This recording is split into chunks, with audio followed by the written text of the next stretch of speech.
Yung data analysis, click the data analysis. Paglabas ni data analysis, ito yung command na lalabas. Ano pipindutin natin dito na statistical tool? Correlation. Doc, pindutin mo yung correlation. Pakita mo muna sa akin ha. Ayun si correlation. Ayun si correlation.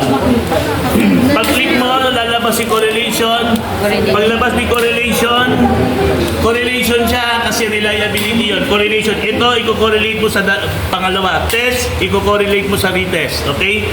So, i-click mo si correlation, click OK. Pag lumabas si OK, itong lalabas. Ito ngayon, ito, i-click mo ulit, Doc. I-ano mo ulit, i-highlight mo ulit.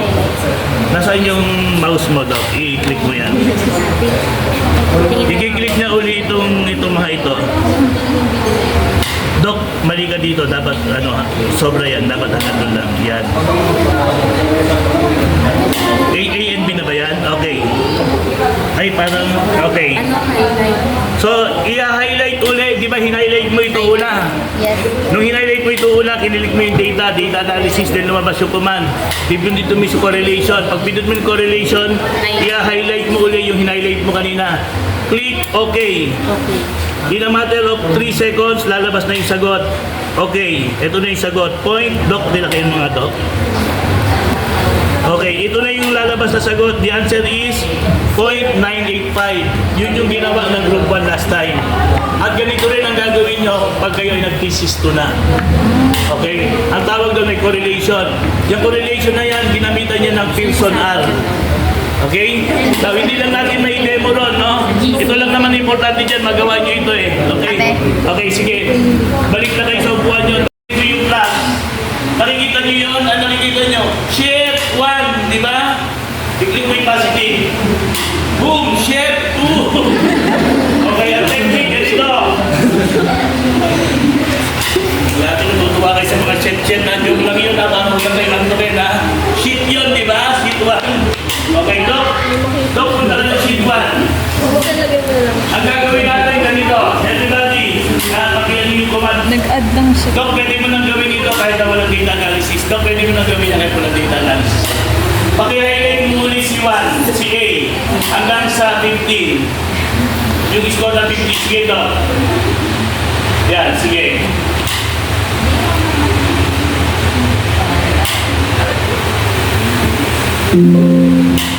Yun, nagalit na. Cancel. Yan. Okay. Sige pa. Oh, 49 lang. Copy. Okay, copy. Doon sa sheet 2. Copy-paste mo. Paste. Sa 1. Sige. 1. Okay. Now, ito ngayon ang technique. Yan, sabog-sabog. 50, 43, 43. Iaalis natin ngayon yan ang highest to lowest. Sa parang paraan. Doc, i-highlight mo ulit. Follow the command, ha? Doc, follow the command. Yun na yung mga ano. Okay. Right click. Right click. Pag right click nyo, puntahan nyo si sort. Tingnan nyo si sort. Angat pa. Sort. Arrange from highest to lowest. Kaya largest to smallest. Doc, largest to smallest. Sort. Okay. Largest to smallest. Click. O, ayun. Pinakamataas na si 52. Nakalap na siya ng highest to lowest. Okay. Ranking ng X. Okay, itong technique. Okay, punta ka ng 52.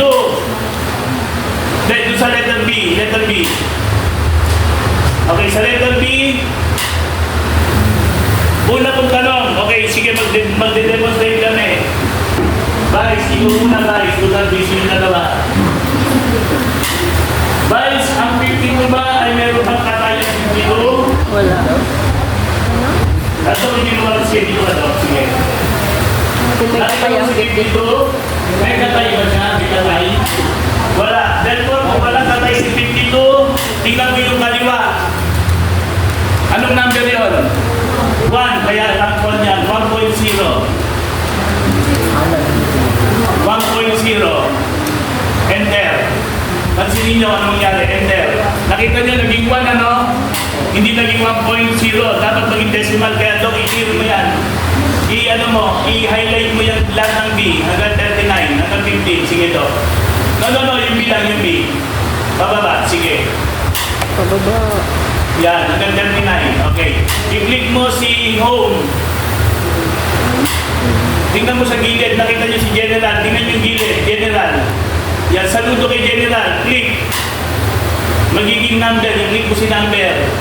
Boom, click. Ayun, naging 1.0 na siya. Kailangan maging 1.0 siya kasi kailangan ng decimals dyan. Okay? So, pansinin nyo. Vice. Dito ka sa tabi ko. Okay. Tapos punta mo Vice, sa ang copy. 2, ang 51, may katay ba? Oo, tapos lalagay mo siya sa sheet O, sa 2. si Vice, tingnan nyo rin, may katay? Ayan. Wala. So, anong rank niya to? Tapos, Titingin sa kaliwa. Anong rank yun? Short, Click so two. ano, Pag-click mo ng tawag two, doon? enter. Lalabas na yung 2.0. Okay. Napansin nyo? Ano yung susunod Yan, to? tama. 50. Hindi, yung sa 50 ito yung pinakamataas. Therefore, anong rank yan? Yan. 3. Sige, bakasan mo. 3. Tapos ayun na 1.0. Kapag hindi nag-ano, lagay ko din sa home. Anong rank siya to? Try mo munang 1.0 kung hindi siya magde-decimal. Huwag kakaroon ng ano, 0.0. 5. Click 5. Enter. Ayan daw. Tapos, kapag hindi daw, punta ka sa Click home. 6. 46 megatime. Tapos merong ano, General, ayun, general. Oh. Yan. Number. This number. 45 megatime. Yan. Tapos, Click 8. 44 megatime. dapat mag-ano yan, no? Wala. Ayan, diretso mo dito dito. tayo Tapos magkakasunod, general. everybody. Yan. Dito tayo Tapos magkakasunod. general mo ulit. Yung mga Tapos yun, number. ay walang katay, kaya Yan. kung ano yung katabi nila, rank 1, yun yung kukopihin nyo. Ang problema, rank 10 at rank 11, nagkatay yung 43. Ang technique niyan ay Wait lang, ganito. siya may alam yun. Ano ba? Okay, ang Paano na technique niyan sunod ay yung ganito. answer? Right click, home, tapos number. Don't present ka Okay ba na yun. nung first meeting natin? Present ka. First meeting dito. Ha? First Sino absent last meeting? Ikaw buntis. Present ka nung ano natin? Ikaw. Kasi dalawa ang nag-tie. So the answer is 21 over 2. The answer is 10.5. So the ranking here is 10.5. 10.5. Sige, Dok, i-include mo muna 10.5, 10.5. Okay, using that computation, 10.5. Now, ang tanong ganito. Dok, nanawa na kami mag-add-add. Meron ba kayo mabilis na technique para malaman kung paano ang ranking nila? Ito yung ranking.